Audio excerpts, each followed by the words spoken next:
volontariat, mais le volontariat qui s'applique dans des missions d'intérêt général. Et donc, soit auprès d'organisations à but non lucratif ou auprès de collectivités. Je pense que c'est aussi l'intérêt de ce temps d'être plusieurs présents à cette table pour vous montrer qu'il y a en fait toute une palette de dispositifs de volontariat. Et parmi ces deux-là, donc moi je vais vous présenter deux dispositifs, le Corps européen de solidarité et le service civique à l'international. Alors je vais peut-être commencer par celui-ci. Je pense qu'aujourd'hui, j'espère en tout cas que vous avez déjà tous entendu parler du service civique. Voilà, on a même encore entendu parler le président de la République insister sur ce programme le 14 juillet dernier. Mais sachez que ce programme se décline également à l'international. Certes, il y a des missions en France, mais après, en fait, il peut se déployer dans le monde entier. Et avec des nuances et des mises en œuvre un tout petit peu différentes. Donc, ce que je voulais déjà vous rappeler sur ce dispositif, le service civique, que ce soit en France ou à l'international, on ne peut le faire qu'une seule fois dans sa vie. Donc, choisissez bien votre mission et votre destination.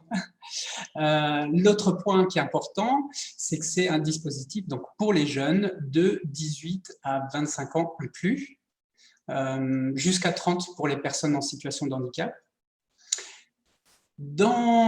C'est un dispositif dans lequel l'État indemnise l'investissement des jeunes et donc quand on part à l'international, cette fois-ci, l'État indemnise à la hauteur à peu près de 520 € net par mois. Sachez qu'en plus, un certain nombre de choses autour annexes sont prises en charge, toutes les questions d'assurance, de rapatriement, de santé, toute la question de couverture retraite, donc ces années sont comptabilisées pour la retraite. Et ça, c'est une spécificité à notre organisation. Toutes nos missions proposent un hébergement déjà trouvé dans lequel vous pouvez simplement démarrer l'expérience. Au préalable, il y a un temps de formation qu'on conduit en général dans la région parisienne. Donc ça, c'est un rapide descriptif du service civique, mais à l'international, attention, comme je précisais bien. Et le deuxième dispositif, c'est le Corps européen de solidarité. Alors cette fois-ci, c'est un dispositif de l'Union européenne, développé par la Commission européenne, sous les finances de l'Union européenne, pour tout citoyen européen dans une logique d'engagement volontaire en insertion, en immersion dans un autre pays que le sien de l'Union européenne. Ces formes sont assez proches que celles que je viens de vous présenter, le service civique international. Les conditions d'âge de 18 à 30 ans inclus. Il y a à nouveau la question d'hébergement qui est offert, les repas pour toute la semaine qui sont offerts, les frais de voyage aller-retour qui sont inclus et à nouveau ces questions d'assurance. Hein, vous pouvez partir sans inquiétude sur ces questions-là. Et il y a une indemnisation supplémentaire qui est versée. Par contre, celle-ci varie d'un pays à l'autre puisqu'il y a un calcul du coût de la vie. Voilà. Et donc, certaines destinations, le Royaume-Uni par exemple, l'indemnité sera plus haute que celle que des missions effectuées en Roumanie. Voilà, donc ça c'est pour donner juste un résumé rapide de ces deux dispositifs. Ce que je voulais vous préciser, c'est qu'en général, ces missions durent de 10 à 12 mois. Les missions durent en général entre 30 et 35 heures. Et pour nous, en tout cas, la majorité des missions commencent en septembre et donc voilà, finissent jusqu'à mai-juin. Par contre, pour se manifester, vaut mieux commencer à préparer sa recherche et nous contacter à partir de mars. Ce qui est bien dans ces dispositifs, c'est qu'on est sur une base de volontariat, on n'est pas sur une base d'emploi, et donc on ne va pas chercher des compétences, on ne va pas chercher des bagages, un diplôme nécessaire, on ne va même pas chercher forcément des prérequis en langage, et de la langue du pays de mission. C'est le principe, en tout cas, de ces dispositifs de volontariat dans le milieu non lucratif. Donc, c'est sans condition. Donc, voilà, ça, c'est très important à garder en tête.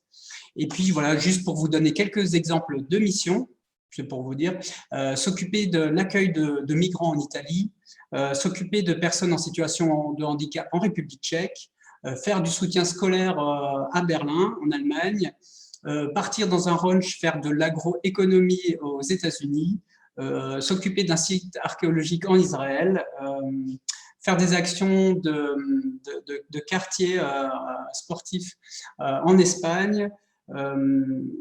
Qu'est-ce qu'on a? On a des actions auprès de marins de passage au Royaume-Uni, voilà, où on a de l'éveil à la science en Pologne. Bref, enfin, les combinaisons sont multiples, plus de 400 projets. Forcément, j'espère que là-dedans, il y aurait un projet qui vous conviendrait, mais ça, en général, ça se discute ensemble lors d'un entretien avec un de nos référents, un de nos coordinateurs. Et voilà. En tout cas, moi, je vous ouvre ces portes qui sont devant vous, à vous de les saisir, à vous de voir comment ça s'intègre dans vos parcours. Sachez que dans tous les cas, c'est des expériences que vous pourrez valoriser, que ce soit l'acquisition de la langue, l'expérience culturelle, les capacités d'adaptation, voilà. Et puis même des questions selon vos diplômes, peut-être trouver des équivalents de crédit ECTS. Voilà pour l'aperçu général que je voulais vous proposer. Mais je pense que justement ce temps nous permettra aussi de découvrir d'autres formes de volontariat. Et du coup, je laisse la place à Laura et Flora. Merci Samuel. Alors bonsoir à tous. Du coup, donc moi je me présente Laura Gibelin, je suis campus manager chez Business France et du coup je suis accompagnée de Flora qui est partie en VIE. Donc voilà, toutes les deux, on va essayer de vous présenter un petit peu brièvement ce que c'est le VIE. Donc Flora est partie en VIE, moi aussi, et on va vous parler un petit peu de nos expériences. Donc pour commencer tout ça, je vous invite à aller dans le chat. Je vous ai envoyé le lien sur lequel vous pouvez vous connecter. Il y a un petit code à rentrer et du coup, ça va nous permettre de faire un petit sondage.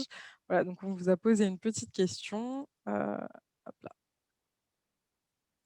Voilà, donc je vous laisse vous y rendre et peut-être pendant ce temps, Flora, tu peux nous raconter un petit peu du coup ton expérience, où est-ce que tu as fait ton VIE et tout ça.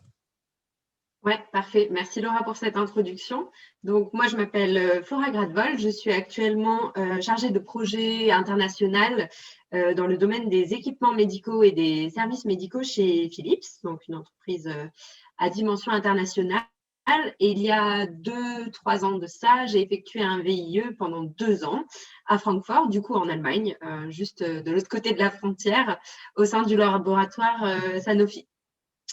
Pour lequel j'ai occupé un poste de chef de produit marketing au global dans la e-santé. Donc voilà, on échangera un peu plus concrètement après, mais en attendant d'avoir d'autres réponses au sondage, si vous avez d'ores et déjà des questions, notez-les et on y répondra plus tard. Yes. Alors du coup, donc moi, comme je vous disais, aujourd'hui, je travaille en tant que campus manager chez Business France. Et donc, auparavant, je suis partie en VIE à la Société Générale au Luxembourg. Et donc, moi, j'ai fait des études de communication. Donc, voilà, je suis partie en tant que chargée de com.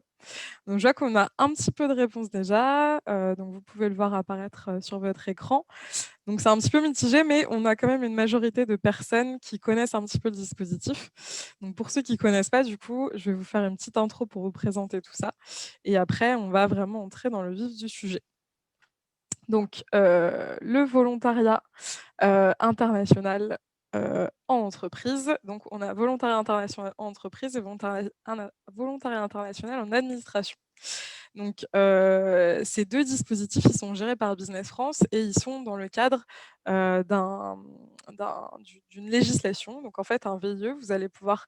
Donc, c'est une mission à l'étranger que vous allez effectuer de 6 à 24 mois selon les besoins de l'entreprise. Donc, ce qu'il faut savoir, c'est que le VIE, c'est pas un emploi à part entière. C'est vraiment une mission de volontariat. Donc, il n'y a pas de contrat, il y a une lettre d'engagement. Et donc, vous êtes sous le statut public protecteur, ce qui signifie que l'État est en charge en fait, de votre sécurité. Donc, en cas de catastrophe ou de pandémie globale, voilà, on va s'assurer que vous allez pouvoir être rapatrié. Donc, vous allez être toujours un petit peu épaulé pour faire en sorte que tout se passe bien lors de votre mission. Mais donc, c'est Business France qui gère tout ce qui est administratif, mais par contre, c'est bien l'entreprise qui va gérer, du coup, qui va sélectionner vraiment le candidat qui lui plaît. Donc, pour partir en VIE, il y a plusieurs conditions. La première, c'est d'être âgé de 18 à 28 ans. Il faut aussi être de nationalité française ou ressortissant de l'espace économique européen. En troisième condition, il faut avoir un casier judiciaire vierge. La quatrième, c'est qu'il faut être en règle avec les obligations nationales du pays. Donc, c'est-à-dire que si vous avez moins de 25 ans, vous allez avoir l'obligation d'avoir fait votre JAPD. Mais généralement, enfin, voilà, c'est obligatoire. Et la dernière, en fait, c'est qu'il faut, on n'a qu'un VIE dans sa vie. Donc, par exemple, voilà, Flora et moi, on a déjà fait notre VIE et ça sera le seul pour la vie. Donc maintenant, les missions du VIE. Donc, en fait, un VIE, ça va être proposé par une entreprise française ou une entreprise étrangère qui a une filiale en France. Et après, ça peut s'adapter donc pour tout métier, tout secteur. Ça peut être du commerce, du marketing, de l'informatique, ça peut être de la comptabilité. Et en termes de secteur, moi, par exemple, j'ai bossé en banque. Flora, c'était plutôt dans tout ce qui est pharmaceutique. Mais ça peut aussi être, voilà, ça peut être très, très varié.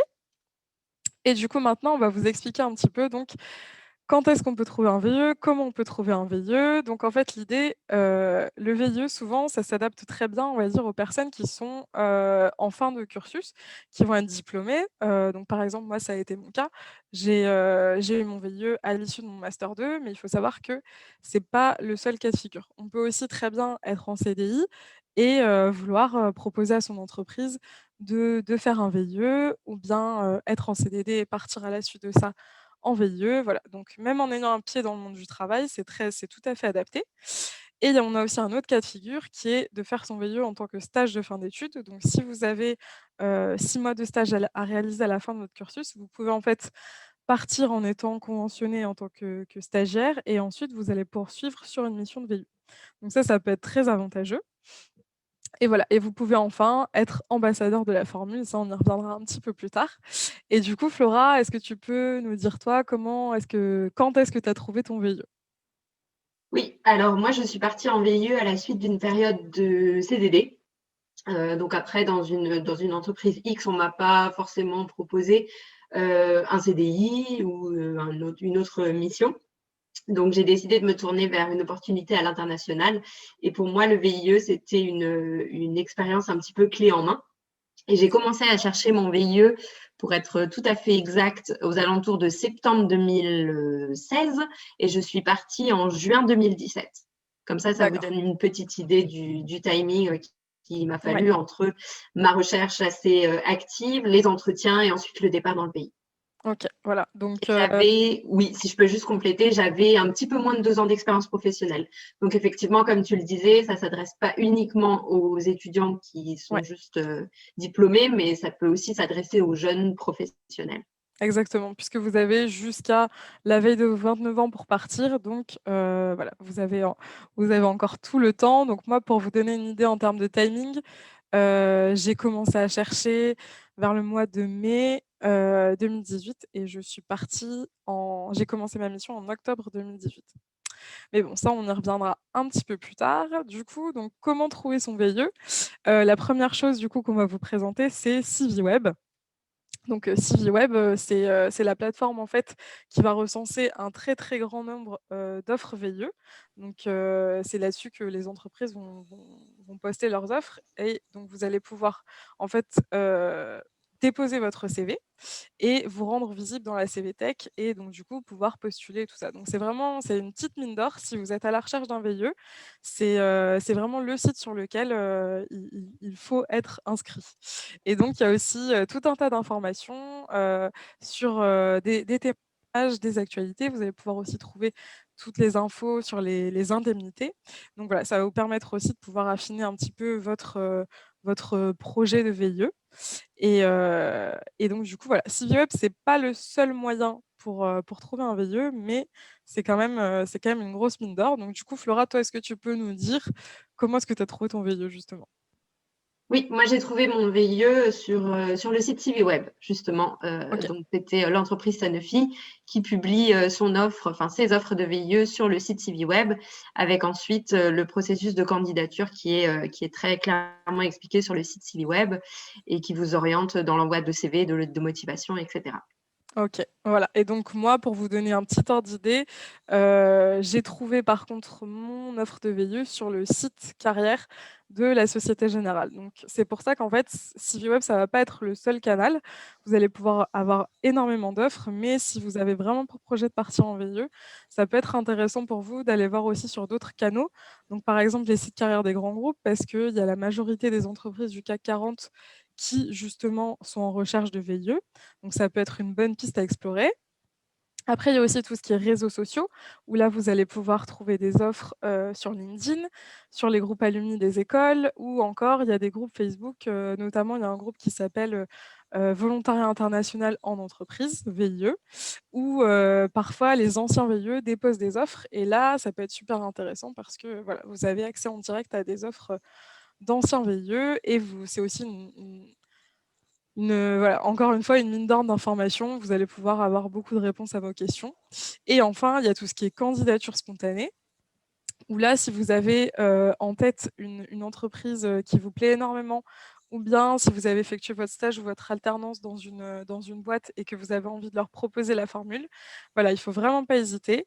C'est très avantageux pour les candidats, mais c'est aussi très avantageux pour les entreprises qui ont pour volonté de s'internationaliser. Donc voilà, donc ça peut être vraiment quelque chose que vous-même, vous pouvez proposer. Vous pouvez devenir un petit peu ambassadeur de la formule. Donc maintenant, je vais vous parler un petit peu des avantages du VIE. Donc, comme vous l'a dit Flora, en fait, c'est vraiment une solution clé en main. C'est-à-dire qu'on vous facilite toute votre expatriation. Donc, en premier lieu, vous avez une indemnité mensuelle qui va de 1 400 à 5 000 euros. Elle est non imposable et elle est aussi non négociable. Donc, ça va dépendre exclusivement de votre pays et votre ville d'affectation. Donc moi, par exemple, au Luxembourg, je touchais environ 2 080 euros. Toi, Flora, je ne sais pas quel était ton salaire à Francfort. Aux alentours de 1800, il me semble, Voilà, avec une revalorisation en cours puisqu'il faut aussi indiquer qu'il y a une revalorisation chaque année. d'accord, voilà. Donc en plus du salaire qui est tout à fait adapté, on va dire au niveau de vie en fait, dans le pays, vous avez une couverture sociale, il y a aussi donc une cotisation pour la retraite. Vous avez 6 semaines de congés payés, il y a votre voyage aller-retour qui est pris en compte, les bagages pour votre déménagement et enfin, on arrive à la partie qui est un petit peu négociable.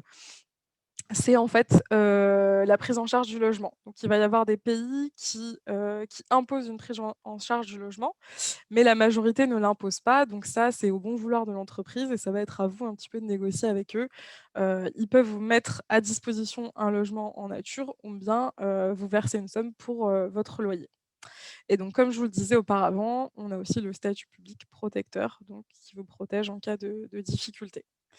Donc maintenant, on arrive un petit peu, au point, sur la situation actuelle et aux affectations des VIE, dans le monde.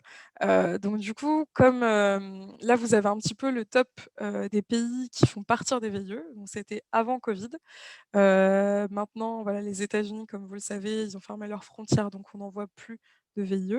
Mais on a toujours la Belgique, l'Allemagne, l'Angleterre, on a le Canada. Le Canada, il continue à envoyer des VIE. On a l'Espagne, Luxembourg, Italie. Donc voilà, il faut savoir que les pays européens, ça va être les pays dans lesquels ça va être le plus simple pour le moment de partir en VIE. Mais la note positive, c'est qu'il y a 80% des pays aujourd'hui dans lesquels on affectait des VIE qui acceptent toujours des VIE et des départs en VIE. Donc c'est super positif. Le dispositif, il ne s'arrête pas du tout. C'est simplement que voilà, maintenant, les offres sont un petit peu moins nombreuses, mais tout commence à se remettre dans l'ordre et on a voilà, 80% des destinations qui sont toujours, dans lesquelles vous pouvez toujours partir, donc c'est plutôt super. Donc du coup, Flora, je ne sais pas si tu as un petit mot à nous dire, toi, sur du coup, ton expérience en Allemagne, comment c'était, la vie dans le pays et tout ça. Oui, alors c'est vrai que l'Allemagne, et particulièrement Francfort, ça semble peu exotique, surtout pour vous qui êtes étudiant à l'université de Strasbourg, ou du moins voilà, étudiant du Grand Est. Mais c'est dépaysant parce que finalement, la langue n'est pas la même, le système, enfin les modes de travail ne sont pas les mêmes, le système de santé n'est pas le même. Donc, c'est une réelle quand même immersion dans un pays étranger, avec aussi le fait de finalement être pas trop loin de la maison, entre guillemets. Donc, ça aussi, c'est ses avantages si vous êtes originaire du coup du Grand Est comme je le suis. Après, au niveau vie locale, Francfort, c'est une ville très internationale, et moi particulièrement pour mon poste, j'avais pas nécessairement besoin de parler un parfait allemand. Mais c'est aussi l'occasion d'améliorer votre allemand. Moi, enfin, selon mon expérience, c'était un travail du coup au global, donc ma langue de travail était l'anglais. Donc, il faut profiter aussi d'être dans un pays germanophone pour améliorer son allemand, anglophone pour améliorer son anglais, ou d'aller en Espagne pour améliorer son espagnol. Ça peut clairement être une plus-value pour le CV un petit peu plus tard, effectivement. Et en termes de vie locale à Francfort, c'est une ville très internationale, donc qui est surtout connue pour le milieu bancaire. Je sais qu'il y a pas mal de VIE qui viennent ici, notamment dans les banques, BNP Paribas, etc. Mais pas que. Sanofi accueille pas mal de VIE à Francfort. Ils ont un gros site de production et de fonctions support. Et il y a d'autres entreprises françaises qui sont bien implémentées à Francfort ou environ, ce qui fait aussi que la communauté VIE est assez étendue. Et c'est aussi un plus si vous cherchez à rencontrer des nouvelles personnes, des autres jeunes actifs et des gens de vos âges et qu'ils soient français ou pas, puisque de toute façon, on peut faire le VIE en ayant n'importe quelle nationalité européenne. Donc, ça m'a aussi permis de rencontrer d'autres Européens. Mais c'est une ville où, effectivement, le contexte est très international. Les gens sont globalement anglophones. Donc, si vous arrivez en Allemagne et que vous ne parlez pas parfaitement l'allemand, on peut se débrouiller. Et globalement, les gens font quand même un petit pas vers vous, à condition que vous ayez quand même en tête de vous intégrer un minimum. Ouais. Bah voilà, moi je confirme ce que Flora a dit du coup. Donc moi, mon expérience, elle n'était pas en Allemagne, elle était au Luxembourg, mais voilà, c'est pareil, c'est pas la destination peut-être qui vous vient en premier quand on se dit je vais aller m'expatrier, mais ça reste super enrichissant. En fait, malgré tout, voilà, c'est une expérience qui vous fait sortir de votre zone de confort parce qu'on va, mine de rien, dans un pays étranger, on découvre une nouvelle façon de travailler, une nouvelle culture. Moi, par exemple, bah, du coup, comme l'a dit Flora, moi aussi, je travaillais principalement en anglais. Donc, c'est pas parce que c'est une destination qui est proche, au final, que l'expérience en sera moins enrichissante, loin de là. Donc, voilà, vraiment, c'est vrai que les destinations européennes, elles sont peut-être un petit peu moins prisées, mais c'est aussi ce qui va vous permettre d'être un petit peu moins en concurrence. Donc, si vous avez vraiment la volonté de chercher un VIE, n'hésitez pas à aussi fixer vos recherches sur ces destinations. Donc voilà, du coup, pour conclure, je voulais juste faire un espèce de petit sondage où vous nous dites un petit peu, en un mot, qu'est-ce que vous évoque le VIE. Donc, j'ai relancé la petite question sur le site. Donc, si vous voulez y répondre, je vous invite à le faire. Et puis, du coup, bah, je vous remercie beaucoup de nous avoir écoutés. Si vous avez des questions, Flora et moi, on est là pour répondre à tout. On a essayé de balayer un petit peu le gros du sujet, mais voilà, on est là pour répondre à toutes vos interrogations. Et je précise aussi du coup que donc n'hésitez pas à vous inscrire sur CiviWeb parce que ça va beaucoup vous servir. Et n'hésitez pas à nous suivre sur les réseaux sociaux. Et enfin, si vous avez d'autres questions à l'issue de la réunion, il y a une boîte information, une boîte mail, c'est info@civiweb.com. Et si des nouvelles questions vous viennent en cours de route, n'hésitez pas à y répondre dessus.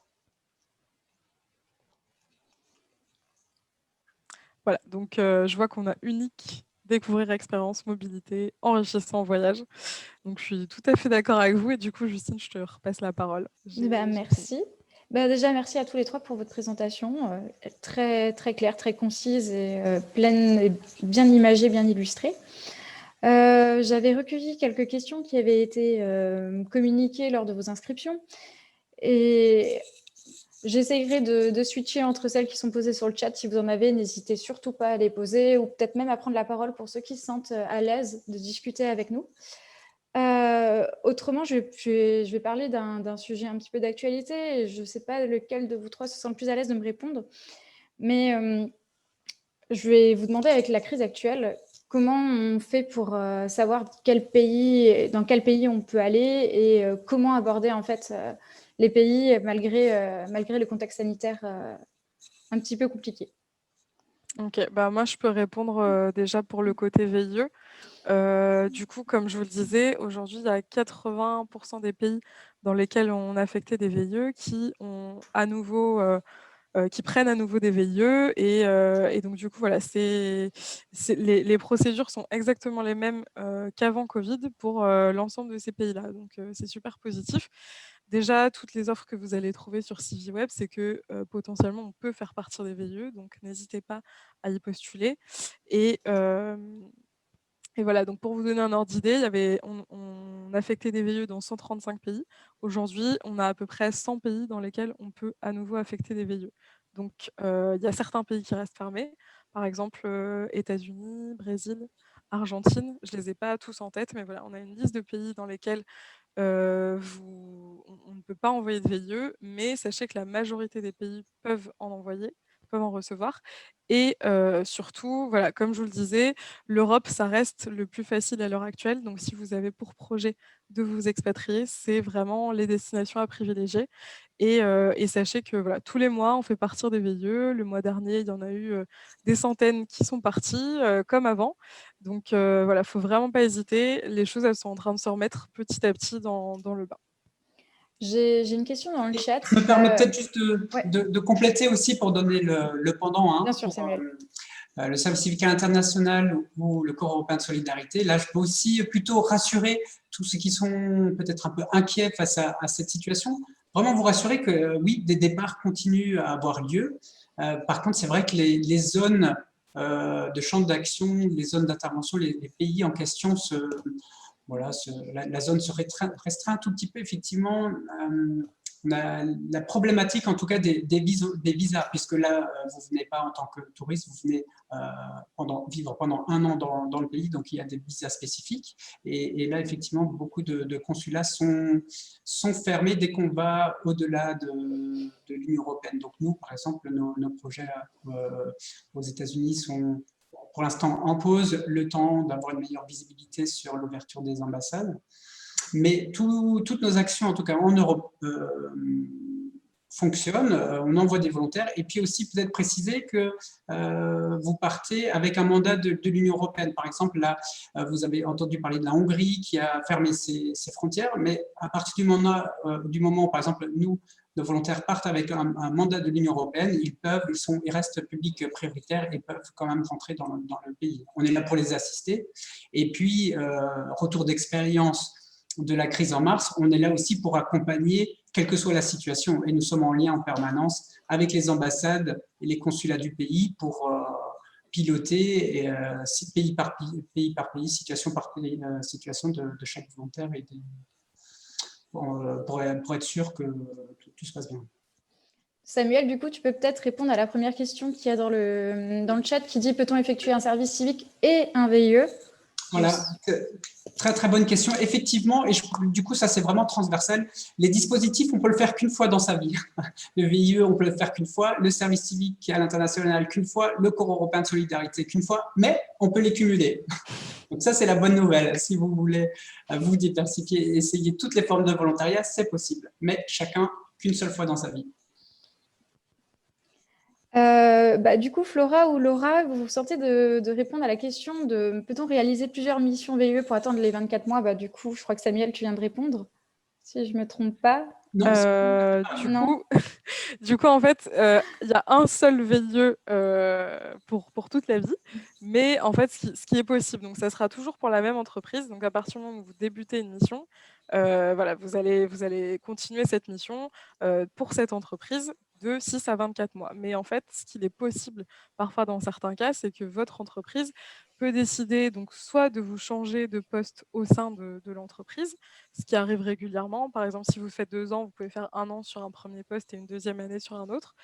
Et c'est aussi possible que pour votre deuxième année, l'entreprise vous propose d'aller faire la suite de votre VIE dans un autre pays. Donc ça peut arriver, mais par contre, ça sera donc toujours sur un laps de temps bien défini et pour la même entreprise, et qu'une fois dans sa vie. Ok, merci beaucoup, Laura. S'il n'y a pas d'autres questions, je vais retourner sur les questions que vous nous avez communiquées. Déjà, premièrement, est-ce que vous savez si là, vous pouvez peut-être me répondre, Flora ou Laura, y a-t-il beaucoup de rivalité? Vous le sentez... Alors Flora, je te laisse faire ton retour d'expérience en recherche de VIE. Alors, je ne sais pas si ça dépend, enfin, qu'est-ce qu'on entend par rivalité en fait, si c'est en fonction des profils ou pas. Après, nous, on ne peut pas forcément le voir en tant que candidat, mais c'est vrai, on en discutait un peu avant. Par exemple, un étudiant qui a validé un niveau bac plus 5, qui soit issu d'une école de commerce réputée ou non, entre guillemets, en fonction des classements mis à jour, ou bien d'un cursus 100% universitaire. Je pense qu'il n'y a pas de rivalité. En fait, tout le monde a sa chance, puisque finalement, c'est les recruteurs, donc que ce soit les RH ou les recruteurs du coup en interne de l'entreprise qui tranchent.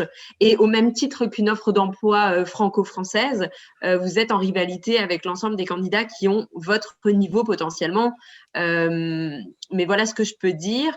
Après, c'est vraiment ce qui va importer, c'est vraiment pour moi le projet personnel, le défendre de façon correcte au sein d'une lettre de motivation entre guillemets béton.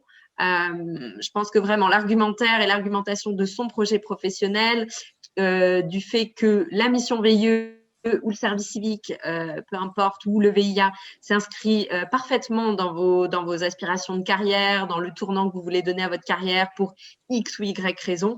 Mais pour moi, il n'y a pas de... Si c'était ça la rivalité entre l'école de commerce à l'EM et l'école de commerce à Nantes, je pense pas qu'elle soit là, non. Ouais, du coup, je vais juste rajouter une petite précision. C'est vrai qu'il y a des postes sur lesquels c'est un petit peu plus concurrentiel. Donc, on ne va pas parler de rivalité, mais parfois, il y a plus de candidatures que sur d'autres, notamment par rapport à certaines destinations ou à certaines filières. Par exemple, je sais que la communication, c'est des postes qui sont beaucoup demandés, marketing également. Et donc là, il y a un petit peu plus de concurrence, il y a un petit peu plus de profils sur les mêmes offres. Mais après, c'est comme dans une recherche de job classique. Voilà, si, comme Flora l'a dit, vous avez un projet béton et que vous correspondez bien à l'offre, franchement, il ne faut pas hésiter, juste foncer. Et voilà, si ça l'a fait pour nous, il n'y a pas de raison que ça ne le fasse pas pour vous. J'ai une question qui est revenue assez souvent aussi dans les questions qu'on nous a communiquées. C'est quels sont les avantages des aventures et des expériences comme celles que vous avez vécues? Et comment peut-être les valoriser dans un CV, dans un entretien, ou comment vous les avez valorisés, ou comment les recruteurs ont posé des questions? Je ne sais pas ce que vous pouvez nous apporter comme réponse. Moi, je veux bien commencer parce qu'on a peut-être souvent première idée des compétences de savoir-faire, mais avant tout, ça reste une expérience où il y a des compétences de savoir-être. Et ça, c'est des compétences transversales que vous allez savoir valoriser. Que vous rendiez compte ou non, en tout cas, vous aurez su faire face à des capacités d'adaptation, des capacités d'initiative, de savoir se dépasser, des capacités justement d'acquisition de langue, forcément, capacité de travailler dans un contexte interculturel, confronter les différentes cultures pour une même finalité, et des capacités également de savoir travailler en équipe. Ces missions ne se déroulent pas de manière autonome.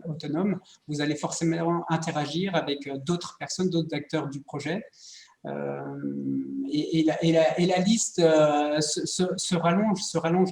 Nous, par exemple, ce qu'on propose, c'est qu'à l'issue de l'expérience, en fait, on s'arrête et on fait une relecture à la fois avec notre accompagnement et avec l'organisation dans laquelle vous avez effectué la mission.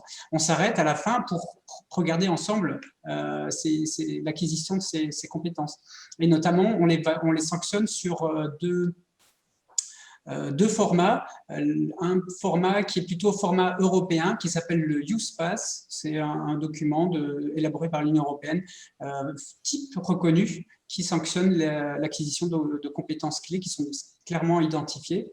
Et puis l'équivalent auprès du service civique, un document qui s'appelle le bilan nominatif. Et donc tout ça, donc, que ce soit donc, le Use Pass ou en tout cas le bilan nominatif, ça vous pouvez joindre lorsque vous allez faire des candidatures. Et puis, l'idée, c'est bien sûr,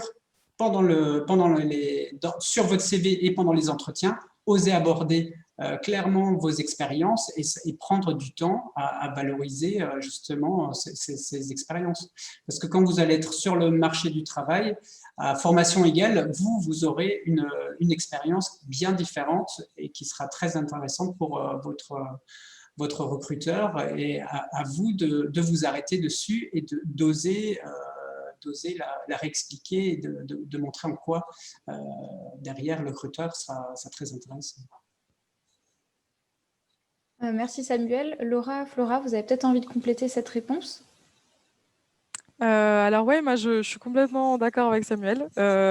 En fait, ça va vous apporter à la fois des compétences de travail, des compétences pures, parce que vous allez effectuer une mission. Souvent, par exemple en VIE, en plus, vous avez la chance par rapport à un contrat local d'être missionné sur des choses assez quand même responsabilisantes. D'ailleurs, Flora, elle pourra témoigner là-dessus. Et donc voilà, ça va vous apporter des compétences vraiment pur et dur pour votre travail, mais aussi des soft skills, comme l'a dit Samuel. En fait, vous arrivez dans un nouvel endroit, donc forcément, vous allez être plus débrouillard, vous allez être plus ouvert aussi aux autres. Et après tout ça, c'est simplement des choses qui vont se ressentir, que ce soit en entretien ou en entreprise. Et donc, au global, je pense que vraiment, toutes les personnes qui partent à l'étranger, elles pourront témoigner.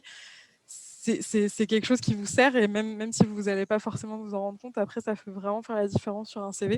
Et il y a une petite étude qui a été réalisée auprès de 1500 personnes qui sont parties en VIE, et il y a 92% des personnes qui, à l'issue de leur VIE, ont trouvé un travail, que ce soit dans leurs entreprises d'accueil ou dans une autre. Donc, c'est aussi clairement un gros plus sur le marché de l'emploi, donc quelque chose que vous pourrez vraiment valoriser. Voilà. Je ne sais pas si Flora, tu veux rajouter quelque chose. Oui, peut-être d'un point de vue expérience professionnelle, c'est vrai que comme tu le disais, Laura, moi, j'aurais pas eu l'équivalent de ce poste en restant en France, clairement. J'ai eu un poste à responsabilité globale, donc s'il y en a parmi vous qui étudient le marketing ou qui visent un peu des fonctions telles que chef de projet international ou chef de produit international, quel que soit le domaine, ça peut être dans n'importe quelle industrie. Moi, j'ai pu travailler justement à l'échelle globale, donc à responsabilité globale, et j'ai travaillé particulièrement avec des filiales telles que l'Inde, le Mexique, la Russie.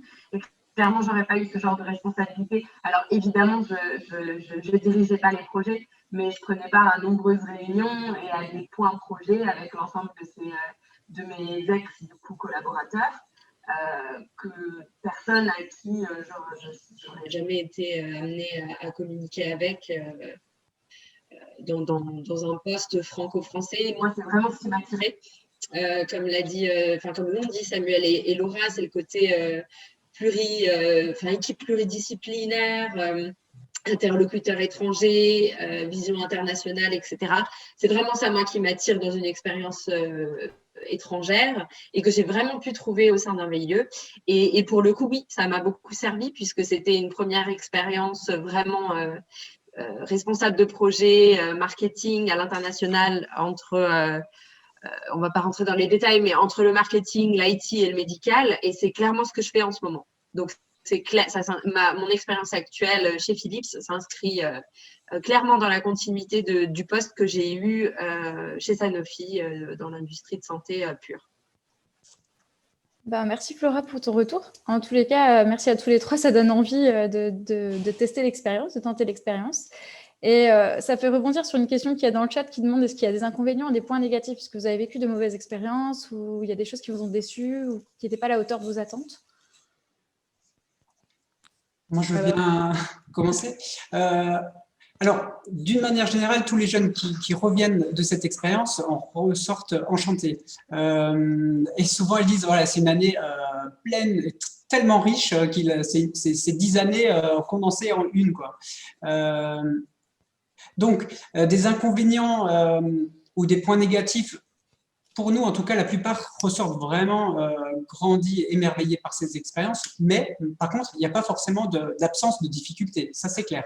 Des difficultés, il y en a, après c'est au cas par cas, mais je pense que notamment dans la phase notamment d'acquisition de langue, les premiers mois peuvent quand même être sportifs, le temps de s'adapter. Le soir, on peut revenir quand même fatigué. Voilà, il y a peut-être aussi parfois des expériences un peu cocasses de mauvaise compréhension suite à la langue. Selon notre attitude, nos ancrages relationnels en France avec notre famille, notre ami, conjoint, etc. Parfois, il y a un petit peu aussi une distance, comme ça, un petit tiraillement qui peut apparaître. L'immersion aussi dans le contexte professionnel, attention, ça reste une expérience dans un contexte professionnel avec les challenges qui existent dans le milieu professionnel, auxquels on doit, pour ceux qui n'ont pas encore eu d'expérience et qui n'ont pas été confrontés, peuvent découvrir parfois des difficultés. Ouais. Et puis, je trouve aussi souvent le retour aussi, dans lequel on peut être en décalage par rapport à nos amis qui seraient restés en France, où on aurait évolué d'une autre manière. Et je trouve que parfois, le retour, du coup, on a tellement de choses à partager auprès de nos amis qui sont restés en France. Ils n'arrivent pas toujours bien à nous suivre. Voilà. Mais une des clés, je trouve, c'est justement d'avoir aussi un accompagnement tout au long de l'année, quelqu'un sur qui se confier voilà, en cas de difficulté. Mais je n'appellerais ça jamais un inconvénient, pas du tout. Hein, pas du tout. Moi, je dis, allez-y. Ouais, je suis complètement d'accord avec toi, Samuel. J'appellerais pas ça un inconvénient. Et puis, ce que je retiens, effectivement, c'est le retour. Alors là, je parle plutôt de mon expérience personnelle, mais ça a été le retour qui était un petit peu challenging. L'intégration aussi, comme toujours, en fait, quand on arrive dans un nouvel endroit, il faut se faire de nouveaux amis, des nouvelles connaissances, s'intégrer dans le job. Et après, le troisième point, pour moi, c'est vraiment comme dans tout travail. Parfois, on peut avoir des challenges au niveau de son équipe, des missions. Enfin, ça, vraiment, ça sera comme en France et comme partout. Donc, ça, à la limite, c'est pas la peine de le mentionner. Mais voilà, le retour, il est un petit peu challenging. Ouais, et moi, pour compléter, je vais faire un mix entre les deux réponses que vous avez eues précédemment. Au niveau de l'expérience, je pense qu'il ne faut pas sous-estimer un VIE ou un service civique, voilà, peu importe. C'est une expérience où forcément vous allez rencontrer des challenges, qu'ils soient personnels ou professionnels. Et là, pour le coup, il y aura des deux. C'est comme une expatriation classique. Comme l'a dit Laura, il faudra vous faire un nouveau réseau de professionnels, un nouveau réseau d'amis, de copains, de connaissances, de voisinage, peu importe. Et il faudra assurer en entreprise. Et moi, j'ai le souvenir de journées assez longues au début, de journées assez fatigantes, comme le disait Samuel. Donc, même si on part pas loin, même si c'est l'Europe, même si c'est que, entre guillemets, peu des paysans, Allemagne versus Australie, Japon ou Canada, je pense que la journée type d'un VIE qui commence pendant ces 2 premiers mois, elle est compliquée. Ouais. Parce qu'il faut prendre en compte tous ces aspects-là. Mais pour autant, ce n'est que du positif si bien sûr vous vous épanouissez professionnellement parlant, le perso suivra et vice-versa. Je pense que si vous arrivez à vous faire un bon cocon sur place, des bons copains, des bonnes copines, voilà, vous avez vos petits repères dans la vie quotidienne, le travail, le milieu professionnel, ça suivra. En termes de points négatifs et de petites frustrations, moi, je vais compléter un peu ce qu'a dit Laura. C'est vrai que moi, j'avais une manager avec qui je m'entendais très bien d'un point de vue perso et pro. Ça arrive pas souvent, mais ça arrive. J'avais des projets très intéressants, mais pour autant, comme dans toute expérience professionnelle, on ne maîtrise pas la société. Et il y a eu un plan social chez Sanofi qui a fait que, en partie, je n'ai pas pu être embauchée de façon pérenne, donc avec un CDD ou plutôt CDI. Ça, ce sont des choses qu'on ne maîtrise pas, malheureusement. J'aurais bien aimé apporter ma pierre à l'édifice un peu plus longtemps au sein de mon équipe, m'investir un peu plus pour ma manager, les marchés en local, mais ça n'a pas pu se faire. Donc, ça a débouché pour moi sur une période de chômage. Il a fallu se remettre en recherche d'emploi, etc. Mais ça, c'est des choses que vous ne maîtrisez pas. Donc, oui, mon petit point de frustration, ça a été ça. Sinon, effectivement, gérer un peu l'éloignement avec la famille, les amis. Mais voilà, les vraies amitiés restent. La famille, elle est là, elle reste, elle vous soutiendra tant que possible si elle voit que vous êtes épanoui. Et l'avantage aussi de partir pas trop loin, c'est que quand il n'y a pas de restriction de voyage, c'est que vous pouvez revenir assez facilement sur un week-end pour des vacances, etc. Ce que vous pouvez peut-être un petit peu moins faire financièrement en osant partir un peu plus loin, en Asie un peu moins maintenant, mais au Canada, etc. Donc, vous avez toujours un peu, si vous êtes un peu frileux de partir pour de bon, entre guillemets, vous avez toujours la possibilité de vous retourner un peu et de venir passer une semaine de vacances ailleurs en Europe ou à la maison, entre guillemets. Donc, voilà pour mon retour. Merci beaucoup tous les trois. Je sais qu'on est en timing serré, mais j'ai une question que je trouve intéressante de traiter et on va finir sur cette question. Pensez-vous que cette année ou ces mois, cette expérience professionnelle, elle est suffisante pour créer des liens assez forts dans le pays et pour créer même des liens assez forts de manière pérenne? Donc, voilà, je vous laisse me répondre. Je vais faire un petit retour d'expérience, donc c'est pas le mien, mais pour le coup, à la Société Générale au Luxembourg, on était pas mal de veilleux et j'ai beaucoup donc, de collègues veilleux qui se sont complètement expatriés dans le pays, que ce soit à la Société Générale ou dans une autre entreprise. Mais du coup, voilà, ils ont eu un premier pied dans le pays grâce aux veilleux et ensuite, ils ont débouché, du coup, c'était pour la plupart sur un CDI dans le pays pour la mission qu'ils ont désirée. Donc 1 an, alors je ne sais pas si la personne dit 1 an, un VIE, ça peut être de 6 à 2 ans, de 6 mois à 2 ans. Donc voilà, 1 an, c'est si jamais la mission ne dure qu'1 an. Après, si tout se passe bien et que vous aimez ce que vous faites et que l'entreprise est contente, vous pouvez rester 2 ans. Et clairement, ça, c'est un super point d'entrée pour justement une expatriation pérenne dans le pays. Merci Laura pour ta réponse. Je ne sais pas si Flora ou Samuel, vous voulez compléter cette réponse. Oui, moi, je peux compléter rapidement. Moi, je trouve que j'ai eu une mission de 2 ans. Mais du coup, c'était un contrat d'1 an renouvelable une fois. Donc, ce qui fait aussi que vous n'êtes pas pieds et poings liés avec l'entreprise et que si ça ne vous convient pas, au bout d'1 an, on peut toujours trouver un accord. En général, les entreprises sont plutôt ouvertes à discuter avec le candidat puisque c'est pour le bien des 2 parties. Alors, moi, mon expérience de 2 ans, oui, clairement, moi, je me suis fait des vrais amis qui sont toujours à Francfort, que je vois régulièrement. Donc, vraiment des vraies amitiés. Et pour compléter ce que disait Laura, oui, moi, j'ai bien 4-5 amis à Francfort qui sont restés en contrat local. Qui travaillaient à l'échelle de l'Allemagne, donc sur site, et qui ont pu se voir offrir des contrats locaux. Alors, en général, CDD, parce qu'en Allemagne, voilà, c'est un peu propre au fonctionnement du pays, mais le CDI est un peu dur à décrocher. Et puis, en fonction comme je vous le disais précédemment, des conjonctures et de la conjoncture actuelle. Mais clairement, oui, il y en a qui ont choisi de rester pour l'instant dans le pays, d'autres ont eu des portes ouvertes chez Sanofi, donc dans l'entreprise, mais en retournant en France. C'est des choses qui existent aussi. Et d'un point de vue apprentissage de la vie sur place, etc., moi, j'ai progressé en allemand. Alors, pas autant que j'aurais voulu, mais j'ai progressé en allemand. J'ai pu voyager un peu de façon un peu plus confortable avant Covid, évidemment, mais il y a un énorme aéroport international à Francfort, donc clairement, moi j'ai pu voyager de façon un peu plus aisée, j'ai pu découvrir un petit peu d'autres coins de l'Allemagne que je ne connaissais pas, donc culturellement parlant, oui, c'était bénéfique et je pense que effectivement c'est comme tout. Si vous avez une mission de 6 mois, forcément l'immersion sera moindre qu'une expérience de 2 ans. Mais ça, c'est comme tout. Et par contre, ne soyez pas trop Ne soyez pas trop exigeant avec vous-même. Au bout de 2 mois, non, on n'est pas indépendant dans son travail. En fait, il faut surtout sur une expérience de 2 ans.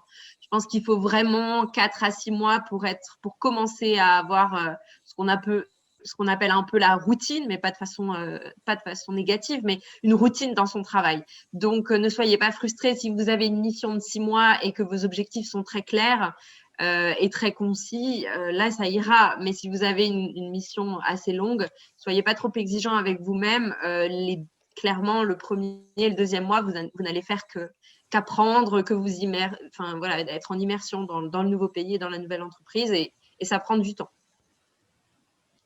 Merci beaucoup, Flora. Je ne sais pas si Samuel, tu veux compléter Oui, moi j'ai peut-être juste un autre regard. Justement, j'ai l'occasion, puisque j'accompagne les jeunes d'année en année, je ne le vois pas forcément que en tant qu'expérience individuelle, mais plus avec un regard élargi. Et je peux que le constater, hein, c'est des liens forts qui se tissent. En fait, nos missions sont d'intérêt général et ça reste vraiment des missions humaines fortes avant tout. Et ces expériences de déracinement, où justement on doit se dépasser pour aller à la rencontre de l'autre, d'une nouvelle culture. Ce dépassement, tout ce contexte nous amène franchement à avoir une certaine proximité de nouvelles personnes, et ça reste une mission riche, et on le constate, hein, vraiment après année, que le lien perdure dans le temps. Et notamment, il y a plein de dynamiques aussi de culture européenne qui se met en place. Hein. C'est, tiens, 6 mois, 1 an après, je retourne dans le pays, ou alors c'est mes amis du pays qui reviennent chez moi. Et puis, entre-temps, j'ai rencontré un autre étranger d'un autre pays qui faisait un projet similaire. Et voilà, on va dans des dynamiques de vivre l'Europe plutôt que de juste un concept, on le vit. Et puis, ça va aussi souvent, oui, dans le fait de pouvoir rester sur place ou trouver des conjoints. Hein, voilà, les bébés Erasmus, comme on a déjà entendu, c'est plus qu'un concept, c'est une vérité, quoi. Merci beaucoup, Samuel. Je vois que tu as partagé dans le chat des petites infos pour contacter ton organisme. Et ça va être le mot de la fin. Je vous remercie à tous les 3 d'avoir participé. Je remercie à tous les participants aussi de vous être connectés et d'avoir partagé ce moment avec nous. Et moi, je vais vous souhaiter une bonne soirée. Et je vous laisse faire le tour. Merci beaucoup. Du coup, voilà, merci beaucoup à tous de nous avoir écoutés. Et juste le petit mot de la fin, c'est que voilà, si c'est quelque chose qui peut vous plaire, et franchement, je le recommande, n'hésitez pas, foncez, lancez-vous dans les recherches. Et puis voilà, ça va le faire. Voilà, bon courage et bonne soirée. Ouais, moi je vais dire, si vous êtes là, c'est pas pour rien, c'est qu'il y a quand même déjà quelque chose, une petite fibre qui vous anime, qui vous titille. Vous avez fait déjà la première étape. Continuez comme ça, regardez pas la montagne, faites juste un petit pas supplémentaire, préparez votre CV, allez sur le site CityWeb pour un VIE ou sur Visa plutôt pour un volontariat type Corps européen de solidarité, et continuez étape par étape, et vous allez vous laisser entraîner, guider, et vous allez vous embarquer dans une super aventure à l'international. Oui, moi pareil. Du coup, bon courage. Et du coup, si c'est ce qui vous anime, mettez toute votre énergie à ça. Ne vous fermez pas de porte. C'est pas parce que l'intitulé d'un job ne vous convient pas à 100% ou les missions ne correspondent pas à 100% avec vos envies ou vos compétences propres qu'il ne faut pas candidater. Donc, pour moi, il faut se fermer aucune porte, restez vraiment le plus ouvert possible, attendez d'avoir les entretiens pour trancher si une opportunité vous convient ou non, c'est vraiment un échange avec l'entreprise. Donc bon courage à tous, passez une bonne soirée, et si vous avez encore des questions, n'hésitez pas à m'ajouter sur LinkedIn, c'est vraiment fait pour. Moi, j'ai aucun souci avec ça, vous me dites que voilà, vous avez participé à cette conférence, et si vous avez des questions, que ce soit sur le VIE, sur la pharma, sur mon parcours, peu importe, il n'y a pas de souci.